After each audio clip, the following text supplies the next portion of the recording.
जय हिंद दोस्तों।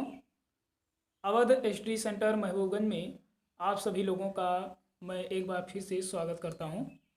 मित्रों, आज हम लोग इस वीडियो में सगे संबंधियों से संबंधित कुछ प्रश्नों को देखेंगे। और इसमें पिछले वीडियो में हमने शरीर के अंगों के नाम हम लोगों ने संस्कृत में पढ़ा था। तो आज उसी का ही ये भाग है दोस्तों। आज हम लोग सके संबंधियों से संबंधित संस्कृत में इन सब चीज़ों को देखेंगे। तो आइए हम लोग शुरू करते हैं। मित्रों, आप लोग इस चैनल को सब्सक्राइब कर लीजिए और इसका लिंक मित्रों को भी भेज दीजिए ताकि अधिक से अधिक लोगों तक पहुंच सके। तो आइए हम लोग शुरू करते हैं। पहला है इसमें अतिथि। हिंदी में अतिथि कहते हैं, लेकिन अगर हम लोग संस्कृत की हम बात करते हैं तो ये अतिथि हो जाता है। और इसको एक नाम और जानते हैं, अभ्यागतः। अगला है भाई। भाई को हम लोग भ्राता के नाम से जानते हैं। इसी कड़ी में बड़े भाई यानी कि बड़ा भाई, तो बड़ा भाई को हम लोग कहते हैं अग्रजः। अगला है छोटा भाई। छोटा भाई जो होता है उसको कहते हैं अनुजः। फिर है सगा भाई। सगा भाई को हम लोग कहते हैं सहोदरः। अगला है चचेरा भाई, यानी कि चाचा का जो लड़का होता है उसको हम लोग कहते हैं चचेरा भाई। और इसको कहते हैं संस्कृत में पितृव्यपुत्रः, या इसी को पितृव्यजः के नाम से जानते हैं। अगला है ममेरा भाई, यानी कि मामा का जो लड़का होगा उसको हम लोग कहेंगे ममेरा भाई। और इसको कहते हैं मातुल पुत्रः या मातुलेहा, क्योंकि मातुल का मतलब होता है मामा और पुत्र का मतलब होता है पुत्र, यानी कि मामा का पुत्र। तो इस तरह से हुआ हमारा ममेरा भाई। अगला है फुफेरा भाई।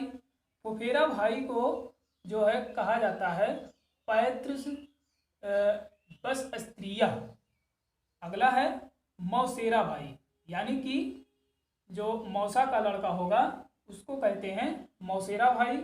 और इसको संस्कृत में कहते हैं मातृस्व स्त्रिया। अगला है सौतेला भाई। सौतेला भाई को हम लोग कहते हैं विमातृजा। फिर है बहन। बहन को हम लोग कहते हैं भगनी, या इसी को स्वसा और स्वदरिया के नाम से भी जानते हैं। अगला है बड़ी बहन। बड़ी बहन को हम लोग आतिका या अग्रजा के नाम से जानते हैं।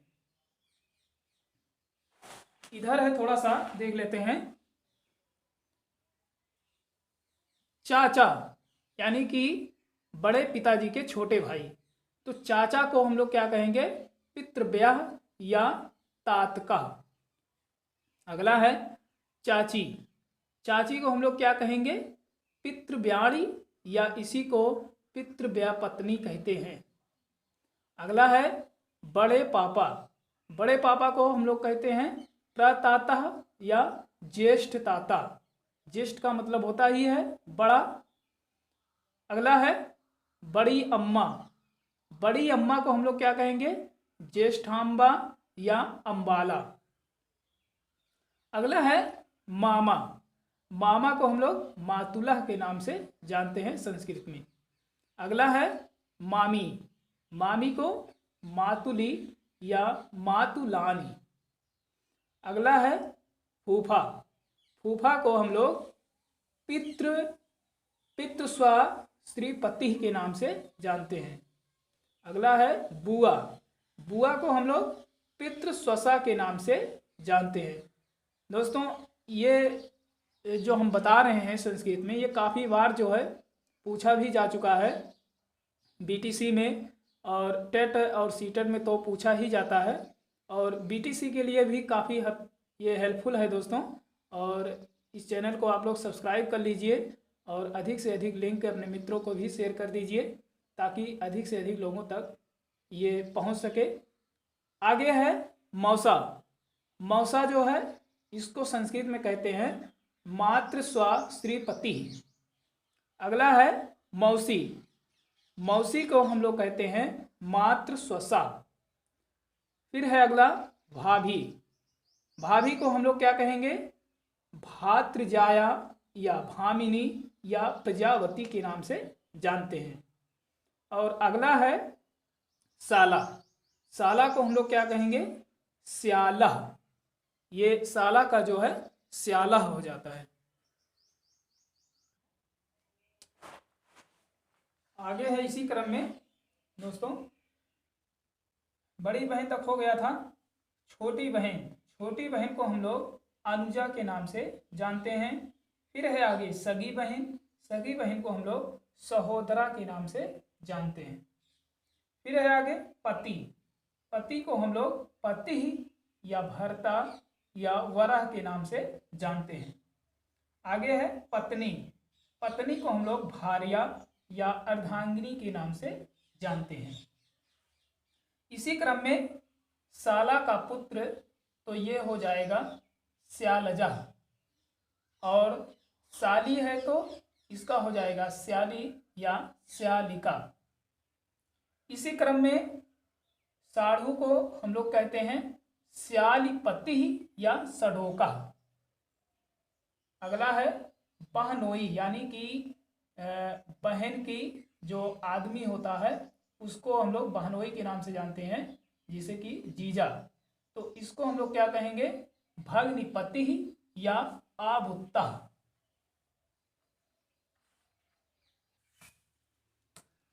अगला है इसी क्रम में देवर को देवरह या देवा के नाम से जानते हैं। फिर है आगे देवरानी। इसको संस्कृत में याता के नाम से जानते हैं। अगला है जेठ, यानी कि छोटे भाई का बड़ा भाई जो होता है उसको हम जेठ कहते हैं। इसको जो है संस्कृत में ज्येष्ठा या प्रत्य अग्रजा के नाम से जानते हैं। अगला है जेठानी। इसको ज्येष्ठा के नाम से जानते हैं, यानी कि बड़े भाई की जो पत्नी होती है। अगला है ननद, यानी कि जो है भाई की जो बहन होती है उसको ननद के नाम से जानते हैं, और संस्कृत में इसको ननांदा के नाम से जानते हैं। अगला है नंदोई। जो बहन की जो आदमी होता है उसको नंदोई, यानी कि ननार्द पति के नाम से इसको जानते हैं। अगला है समधी। समधी को संबंधी के नाम से जानते हैं।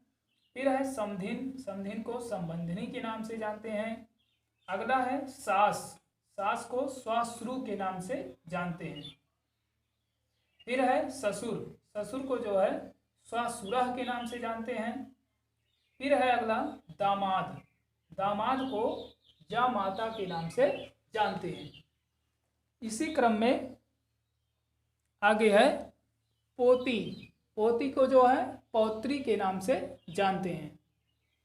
फिर है आगे भतीजा। भतीजा को जो है भातृभ्यः या भातृजः के नाम से जानते हैं।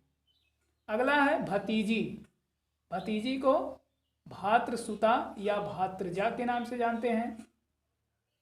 फिर है आगे भांजा, यानी कि भांजा इसको कहते हैं भग्नि नेया। फिर है आगे भांजी। भांजी को भागनेयी कहते हैं। फिर है आगे बाबा। बाबा यानी कि दादा के नाम से जिसे जाना जाता है इसको कहते हैं पितामह। फिर है आगे दाई। दाई को यानी कि दादी, इसको पितामही के नाम से जानते हैं, यानी कि पितामह और पितामही। फिर है आगे नाना। नाना को मातामह, फिर नानी को जो है माता मही के नाम से जानते हैं। आगे है सहेली। सहेली को आली या सहचरी या सखी। सह मतलब होता है साथ। अगला है पति पत्नी। पति पत्नी को दंपति के नाम से जानते हैं। फिर है रिश्तेदार या संबंधी, यानी ऊपर आप देख रहे होंगे जो संबंधियों के नाम दिया गया है संस्कृत में, उसी की चर्चा हो रही है कि उसको क्या कहते हैं, तो उसको संस्कृत में कहते हैं बंधु या ज्ञाति, अर्थात जो ज्ञात हो, जिससे आप संबंध रखते हो, ज्ञात हो, उसी को संबंधी या रिश्तेदार के नाम से जानते हैं। अगला है वेश्या। वेश्या को वेश्या या गणिका के नाम से जानते हैं। आगे है दोस्तों पतोहू। पतोहू को पुत्रवधू या अनुषा के नाम से जानते हैं। अगला है देवता। देवता यानी कि नाना का नाती जो होता है उसी को देवता कहते हैं हिंदी में, और संस्कृत में इसको कहते हैं दौहित्र या नप्ता। अगला है देवती। देवती अर्थात नाना का नातिन, लड़की की बात हो रही है तो उसको देवती कहते हैं हिंदी में, और इसको संस्कृत में दौहित्री और या नप्ती के नाम से जानते हैं। अगला है पोता। पोता को जो है पौत्रह के नाम से जानते हैं। आगे इसी क्रम में है मर्द। मर्द को जो है पुरुषा के नाम से जानते हैं। फिर है आदमी। आदमी को मनुष्य या नरा या मानवा के नाम से जानते हैं। इसी क्रम में यार या प्रेमी जो होते हैं, इसी को संस्कृत में जारा या उपपति के नाम से जानते हैं। अगला है औरत, और अंतिम है दोस्तों ये औरत जो है ये हिंदी शब्द है, और महिला जो है ये संस्कृत शब्द है। तो औरत को जो है महिला के नाम से जानते हैं। तो मित्रों अभी आपने देखा जो है सगे संबंधियों से संबंधित जितने भी जो है इसमें सगे संबंधी थे हमने आपको बताया। और भी अच्छे अच्छे वीडियो इस अवध स्टडी सेंटर महबूबगंज के माध्यम से पढ़ता रहेगा, तो आप लोग देखते रहिए। बहुत बहुत धन्यवाद।